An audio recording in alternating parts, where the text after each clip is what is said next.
Hey everybody, welcome back to Author Eke. Today I have Kerry Bernard, and she's got some pretty interesting book here. I think she has a dark mind, but it's going to be pretty cool. So Kerry, introduce yourself, please. Yeah, thanks for having me, first of all. My name is Kerry Bernard. I'm a dark fantasy author. I like to throw a little enemies to lovers romance in there as well. In addition to being an author, I also write pesticide safety manuals. That's what pays the Well, that bill. gives you your dark side right there. Well, heck, we might even talk about that a little bit. That's kind of fascinating. I used to write manuals for software. Interesting, yeah. So, technical stuff, which is quite different than writing stuff that people actually want to read. It's very different. Yeah, very different. You don't get stars on your technical manuals. You feel like I'm frustrated. Yeah. So tell us about your book. Yeah, so for you. So Drained, I like to call it a spicy dark fantasy. My publisher does list it as a dark fantasy romance. Mm-hmm. But I think it could hold up without the romance, so that's why I don't quite like to call it that myself. But it's about a young spellcaster, a young druid who's very powerful, but she's abducted by these monsters called Lorkai that feed on magical energy. So all her power kind of becomes a liability, and it's about her journey to escape, kind of without becoming a monster herself. And it also follows Ben, who's a swordsman. He's kind of a bad guy, but I like to think he comes through in the end. So, how do you approach the world building in this? Because when you write fantasy and things like, you've got to build the world that people can say, you know what, that could exist. Yeah. I mean, I think it just lived in my head for a really long time before it ever made it to print. Uh-huh. This book, it definitely is inspired by kind of a Dungeons and Dragons style universe. Mm-hmm.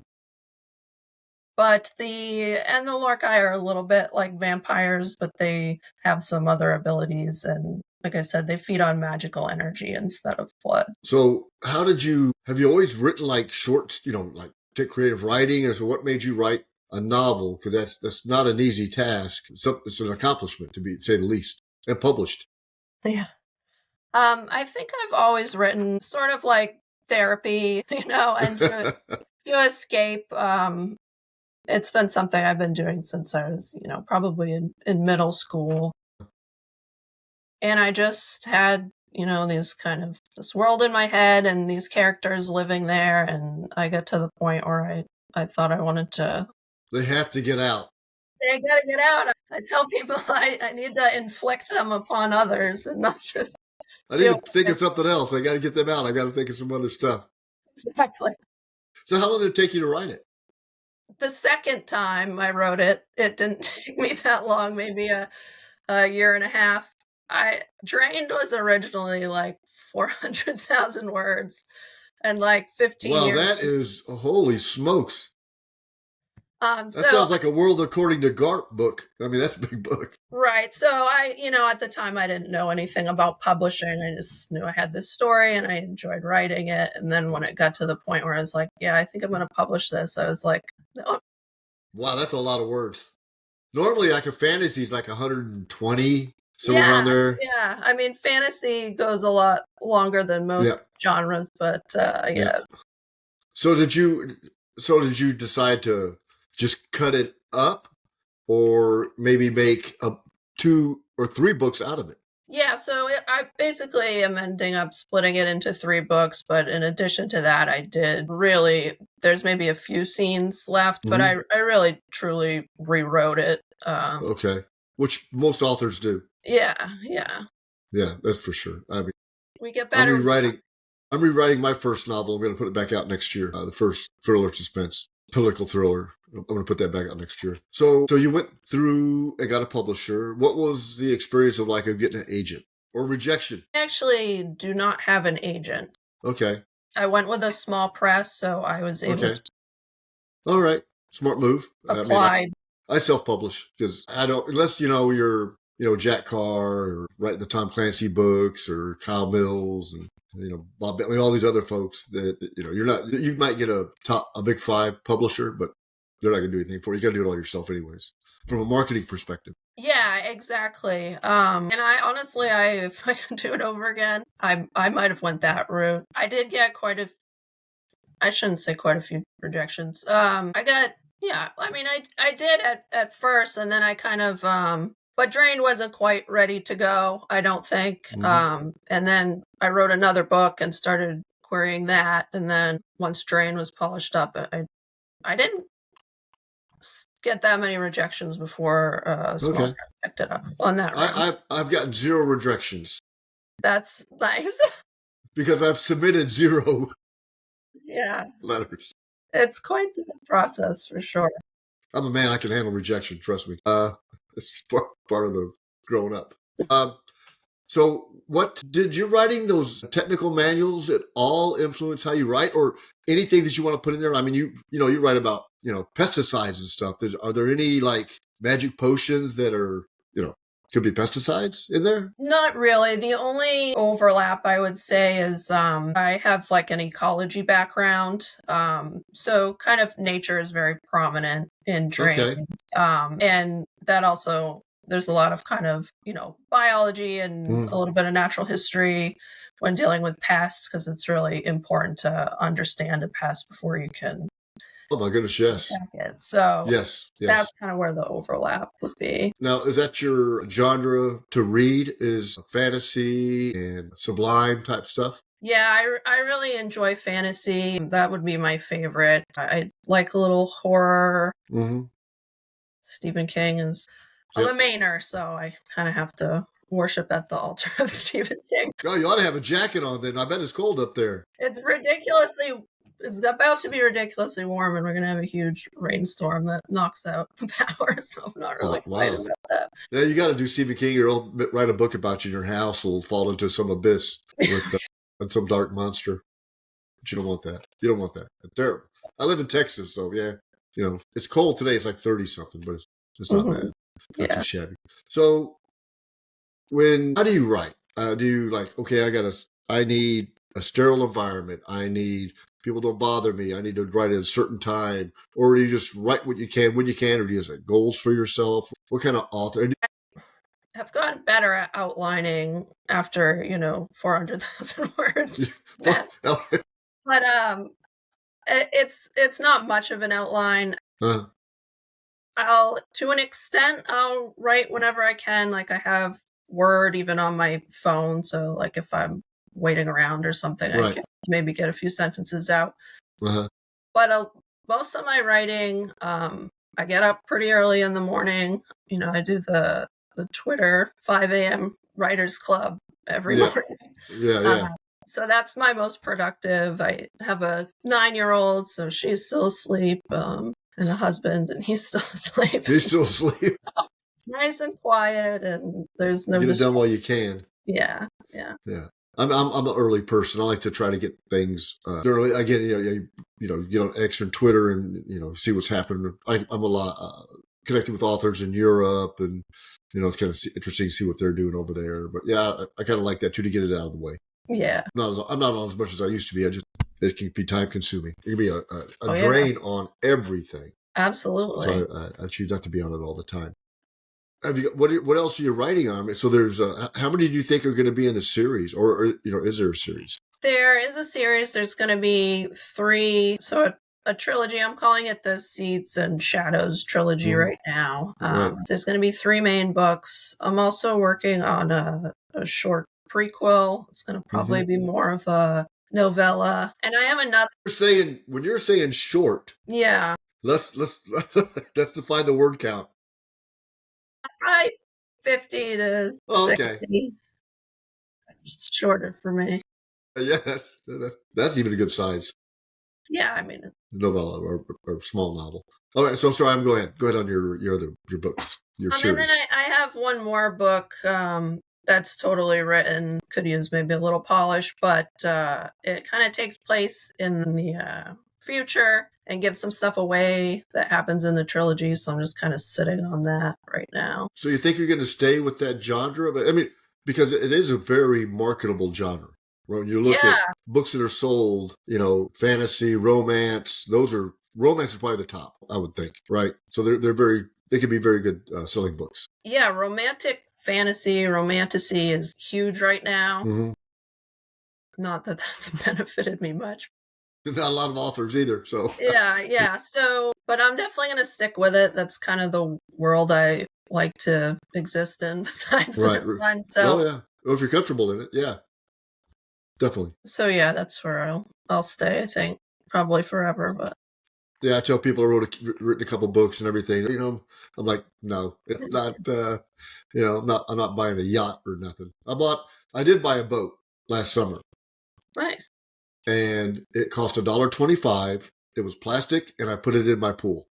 Okay. So that was my royalties check. So I put it, and every time it rains, it sinks. Go figure. But that's what I did with my money. I bought something that I can look at, tangible. That's for darn sure. So what do you? So tell me about your writing these pesticides. Is it for a company or is it for a local? No, I actually work for University of Maine, their cooperative extension.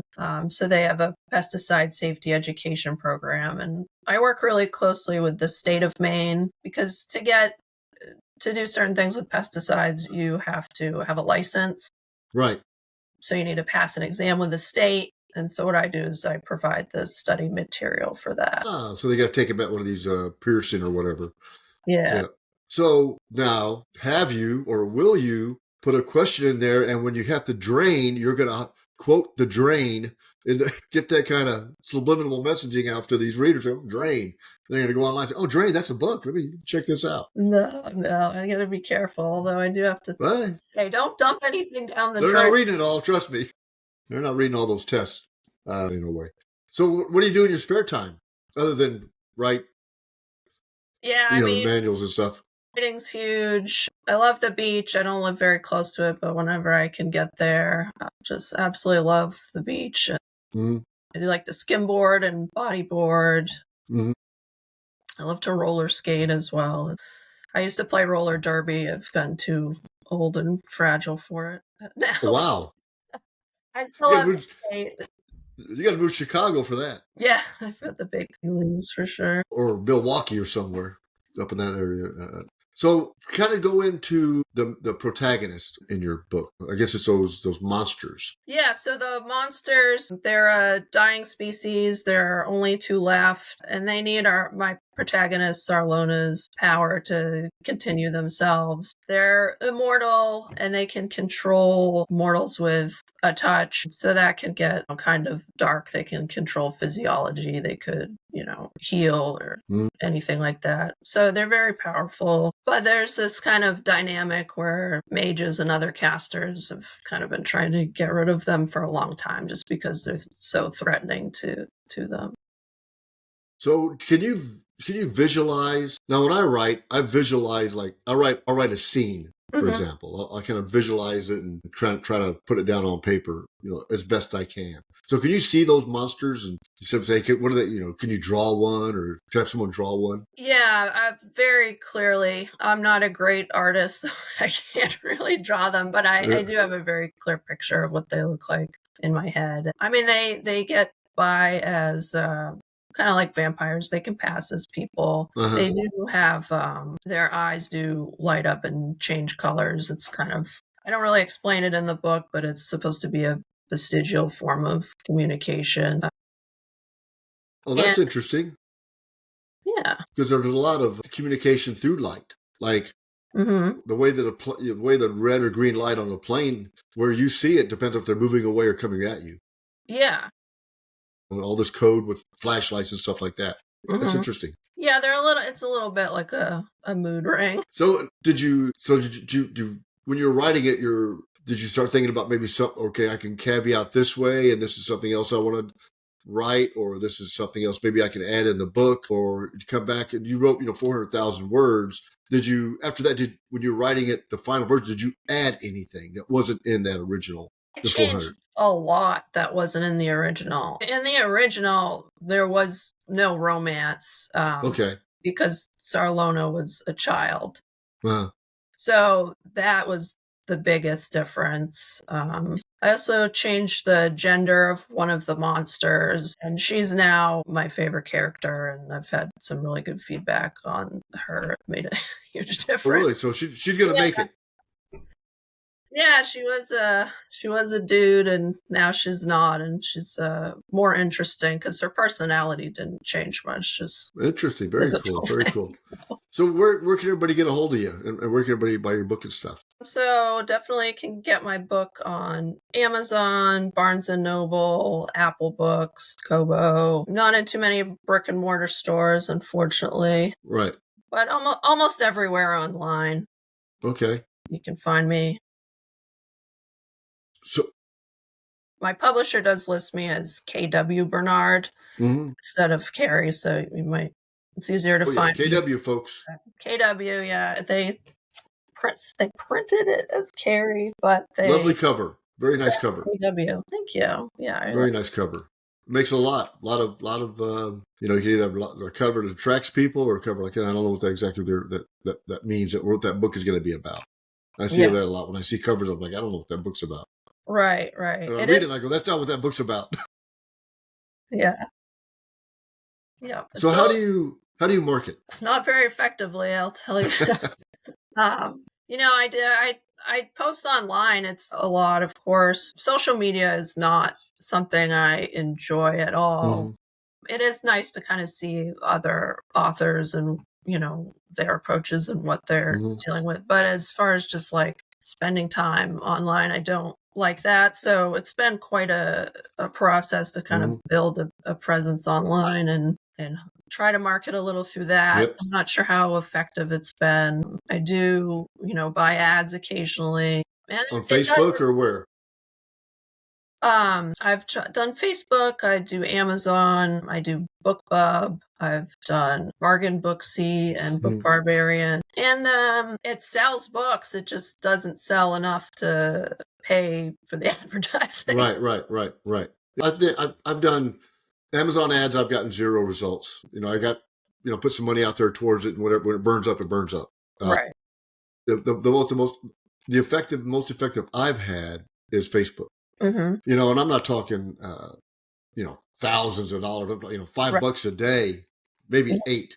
But I let, Facebook has spent billions of dollars on AI and algorithms and this and that and the other thing. So why should I try to supplement it, or why should I try to unfigure it out? So I let their algorithms run with it, and I get book sales every day, and it's paying for the ads right now. But that's I don't have a infinite amount of money, right? Right. I've got bills and everything else, but so you got to be effective where you get it, like local book signings. Go to your local Barnes and Noble and just bug the crap out of them until they say, okay, come in. Or these other indie bookstores, or the podcast, or Twitter, or Instagram, TikTok. I don't know.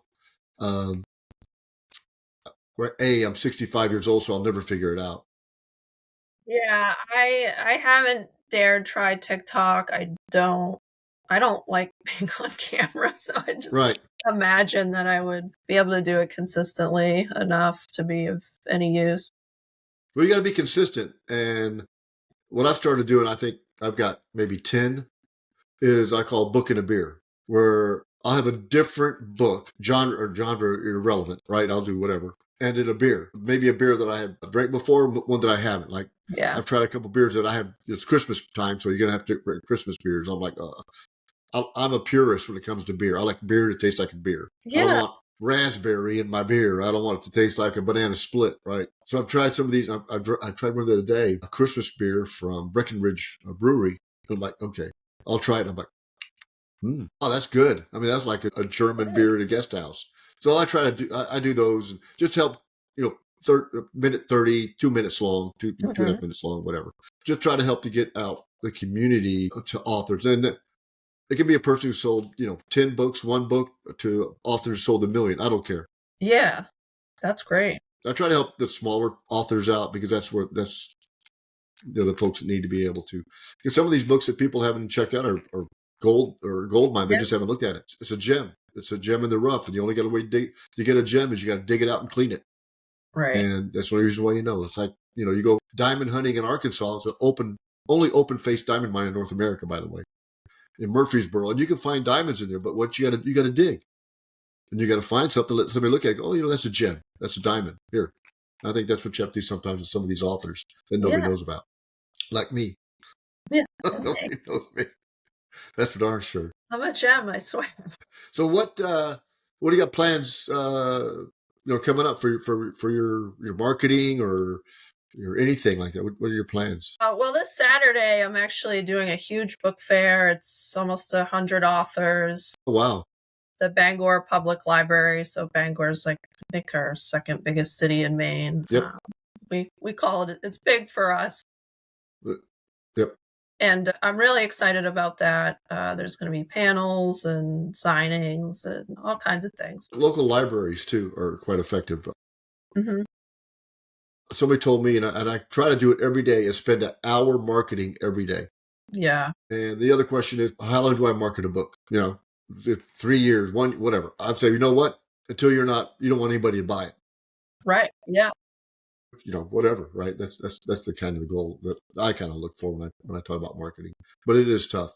The marketing is the hardest aspect of it. Yeah, I think so. So you got to keep on plugging away, though. So What's your website? It's kwbernard.com. Okay. And show us to cover that book again, because folks go out there and get it. Excellent.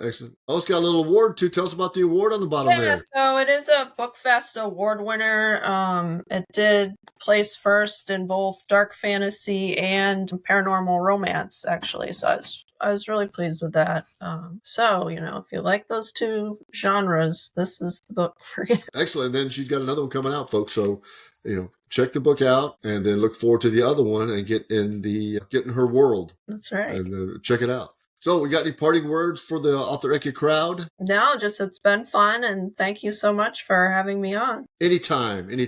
Good luck. Thank you. Thank you. Bye.